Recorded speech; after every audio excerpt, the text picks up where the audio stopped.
ഇതെന്താണ് ബൈബിളും മഹാഭാരതം കൂടി ലയിപ്പിച്ച? Hi guys. Excuse me sir, CI Babu ഇല്ലേ?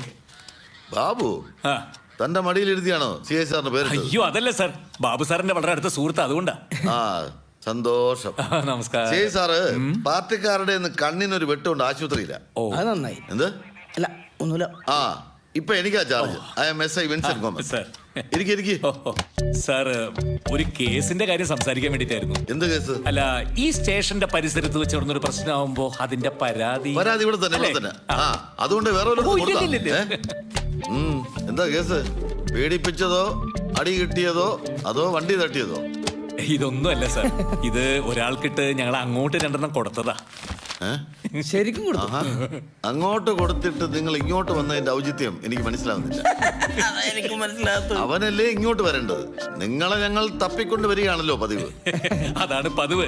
എന്നാലും അവനെങ്ങാനും ഇവിടെ വന്ന് പരാതി തന്നാൽ സാർ എന്തൊക്കെ വകുപ്പിൽ കേസെടുക്കുന്ന മുൻപേ ഒന്ന് അറിഞ്ഞു വെക്കാന്ന് വിചാരിച്ചിട്ടാ. ആ അതറിഞ്ഞിരിക്കുന്നത് വട്ടന്മാരാണെന്നാ തോന്നുന്നത്. കൺഫേം ചെയ്യാൻ വരട്ടെ. ആ എന്നിട്ട് അവന്റെ എല്ലുവെല്ലാം പൊട്ടിയോ? അതൊന്നുമില്ല. പിന്നെ അവന്റെ തലയ്ക്ക് എന്തെങ്കിലും പരിക്കുണ്ടോ? തലയോട്ടിക്ക് പൊട്ടലോ ചീറ്റലോ?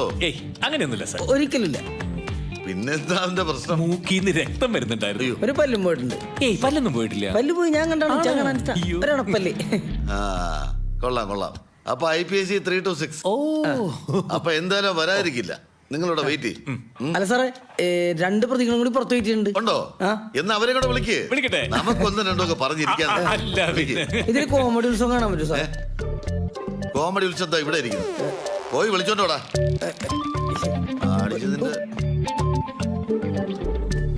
നീ പറഞ്ഞത് കറക്റ്റാ. ഇവന്മാര് വട്ടന്മാരാ.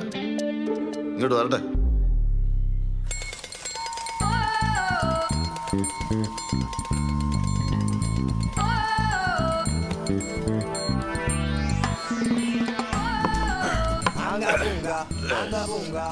പോലീസുകാർക്ക് ഇതൊക്കെ തന്നെ ഉള്ളൊരു സന്തോഷം. രാത്രി ഉറക്കമളഞ്ഞ് ഡ്യൂട്ടിക്ക് ഇറങ്ങി ഒരു ഉഷാറിന് 2 അടിച്ചാ അത് ഏതെങ്കിലും തെണ്ടികൾ ഒളിച്ചു നിന്നെടുത്ത് ഫേസ്ബുക്കിൽ അത് ലൈക്കും ഷെയറും ചെയ്യാൻ വേറെ കുറെ ആലോചന. എന്നാ യുവമാരൊക്കെ ഭയങ്കര അടിയാ. നമുക്ക് അടിച്ചു. നമ്മൾ 24 മണിക്കൂറും ജനങ്ങളെ സേവിച്ചോണം. അത് സാറില്ല സാറേ, പോലീസുകാരിലും ഉണ്ടല്ലോ ചില ചെറ്റകള്. അല്ല, അതുകൊണ്ടാണ് എല്ലാവർക്കും വെറുപ്പെന്ന് പറയായിരുന്നു. സാറ് പേടിക്കണം സാറേ. ഞങ്ങൾ ഇടക്കിടക്ക് ആരെങ്കിലും പല്ലിടിച്ച് ഒഴിച്ചിട്ട് ഒരു ഫുള്ളായിട്ട് ഇങ്ങോട്ട് വരാം അല്ലേ? ഒരു പല്ലിന് ഒരു ഫുള്ളാണെങ്കിൽ ഒരു 5-6 അടിച്ചാൽ കൊഴുകി. പിന്നെ അടുത്തൊന്നും കുപ്പി വാങ്ങിക്കണ്ടല്ലോ. അങ്ങനെയാണെങ്കിൽ സാറൊന്ന് ചെറുവത്താണിക്കുവാ. അവിടെ ഞങ്ങളുടെ ഈ ഉത്സവ പെരുന്നാളോട് അടിച്ചു പൊളിക്കാം. പൊളിക്കാം. ഒരു സസ്പെൻസ് ഉള്ള വഴി നോക്കട്ടെ. മൈക്കിളെ, എന്റെ വൈഫാ. ഇനി എന്ത് കള്ളാ പറയാ സാറേ? 4 മണിക്ക് എത്താന്ന് പറഞ്ഞ. അല്ല, നിങ്ങളുടെ ഭാര്യമാരും വിളിക്കാറില്ലേ? ഞങ്ങൾക്ക് ഭാര്യമാരില്ല. നിങ്ങള് തമ്മില് ഇങ്ങനെ ഒരു ബന്ധമുണ്ടെന്ന് ഞാൻ വിചാരിച്ചു. അയ്യേ, അതല്ല സാറേ, ഞങ്ങക്ക് പെണ്ണ് കിട്ടണില്ല, ലഭിക്കുന്നില്ല. 2 അടിച്ച് റോഡിൽ കിടന്ന് അടിയുണ്ടാക്കി എതിരാളിയുടെ പല്ലടിച്ചു കുടിക്കുന്ന നിങ്ങളെപ്പോലുള്ള സാധാരണക്കാർക്ക് പെണ്ണ് കിട്ടിയില്ലെങ്കിൽ പിന്നെ വേറെ ആർക്ക് കിട്ടാനാ? അയ്യോ സോറി കേട്ടോ, ഞാൻ കുറച്ച് ഇമോഷണൽ ആയിപ്പോയി. കണ്ടിന്യൂ. ആയിക്കോട്ടെ സാറേ, കല്യാണത്തിന് ഒരാഴ്ച മുമ്പ് അത് മുടങ്ങിപ്പോയൊരവസ്ഥ ഉണ്ടായിരുന്നു. ചായന് സഹിക്കാൻ പറ്റാത്ത അവസ്ഥയായിരുന്നു. അതെന്തുപറ്റി? പെണ്ണാരുടെങ്കിലും കൂടെ ഒളിച്ചോടി പോയ? പറയാന്നേ. പോയത് പെണ്ണല്ല സാർ, അവളുടെ അപ്പന. മോൾക്ക് കൊടുക്കാൻ വെച്ചിരുന്ന സ്ത്രീധനം എടുത്തോണ്ട് ഫേസ്ബുക്കിൽ കണ്ട ഏതോ ഒരു പെണ്ണിന്റെ കൂടെ പോയി. മൈക്കിളെ, സത്യം സാറേ.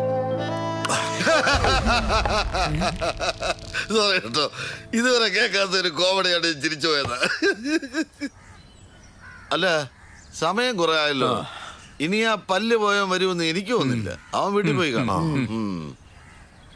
ഓ, കലാപരിപാടികളൊക്കെ കഴിഞ്ഞല്ലേ? പീങ്കാലി, ഇനി വല്ല ഇരിപ്പുണ്ടോ? പിന്നെ എന്ത് കുന്നത്തിനാണ് ഇവിടെ കയറി ഇരിക്കുന്നത്? ഇറങ്ങി പൊക്കോളെ നിനക്കൊക്കെ.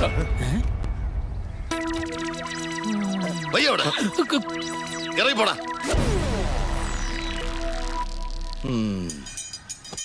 സ്ഥാനമോ കുറെ ഉണ്ടല്ലോ. ഭാര്യയ്ക്കുള്ള ക്രീമായി. ആഹാ ടച്ചിങ്സ് ഉള്ളതായി. ജോറ് സാധനമില്ല ഇവൻ. രാത്രി ഇരുട്ടത്ത് ടോർച്ചുമായി. എന്തായാലും ഇന്നത്തെ ദിവസം കൊള്ളാം.